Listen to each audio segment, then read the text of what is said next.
Welcome back, crew, to Boats vs. Haulover, where Man and Machine take on Mother Nature down at Haulover Inlet, Miami, Florida. But as many of you know, if you've been following along for the last couple episodes, we're at the end finally. The top moments of 2023, we are down to the final two, and we are going to roll through this, and let's go. Our number 2 top moment for 2023 is going to take place over at Boca Inlet. And this is an HCB Sueños coming through the inlet, but you can tell by the way this boat's rocking, it is a rough day, and we've got some ladies up in the bow trying to relax and enjoy that day, but I got a feeling if they've made it to number 2, their day is not going to be as great as they're hoping for it to be. So Captain starts to make his way out, but here we can tell things are going wrong. The ladies thought it was going to be a fun ride. They hit the first big wave and they all get slammed around. Now, unfortunately for Captain, there's not much he can do on this spot because he's started to traverse the inlet. If he backs up the throttle, it's only going to make it a little bit worse, and they're likely going to take a ton more water than we see here going over the bow.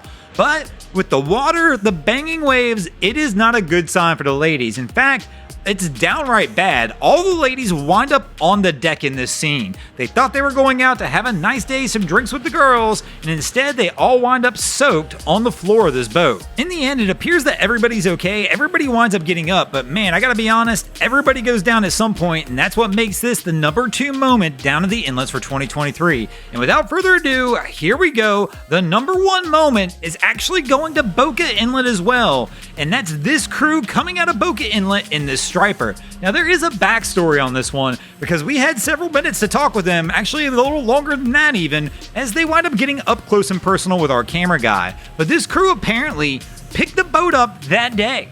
It was the first time they'd ever actually taken this boat out, and as you can see, it is a rough day at Boca Inlet, and for some reason decided what better way to break this boat in than to go ahead and try and take it out one of the roughest inlets in Florida on a rough day. And this crew winds up paying the ultimate price for that. Now, don't be wrong, it could have been a lot worse. Fortunately, in this situation, the same thing as our ladies in the front end, everybody winds up okay.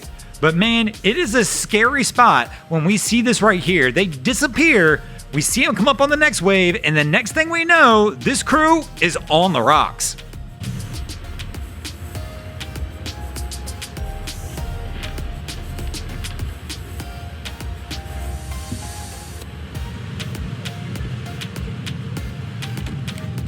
Now, fortunately for this crew, our camera guy and several good Samaritans were out here on the jetty at the time of the incident. They warned them that it's extremely slippery and they need to be careful because the first person who approached the boat actually did fall. But fortunately, as we mentioned, everybody winds up okay. I mean, as you can tell here, our guy is in no stress at all about what's going on. I'm just guessing it's not his boat. So it's sometimes easy to sit back and relax and say, yeah, that's his problem, not mine, especially once you're back on dry land. But at this point in time, the crew starts evaluating the whole situation and realizes the boat's in serious trouble.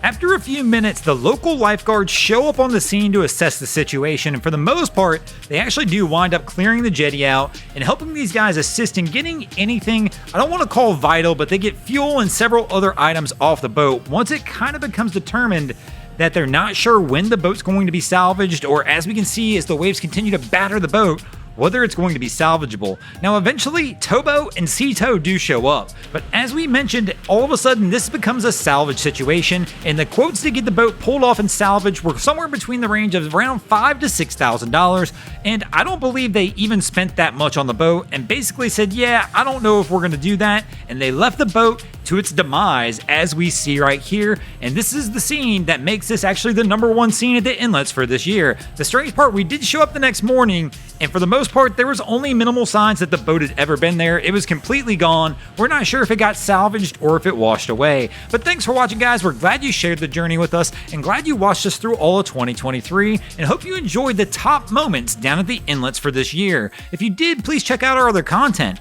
We have our newest channel to the family, the Drain Plug Mafia channel, which features all the craziness that happens in boating. We do Boneheaded Boaters of the Week, Googans of the Week, and Boating News of the Week over on that channel. Then, of course, we got Wavy Boats, who does all the great stuff down at the inlets, and then we've got the Miami Boat Ramps channel that focuses on all the hilarity that happens at the boat ramps in South Florida. And if you guys haven't already, go ahead and drop an anchor on the subscribe button here.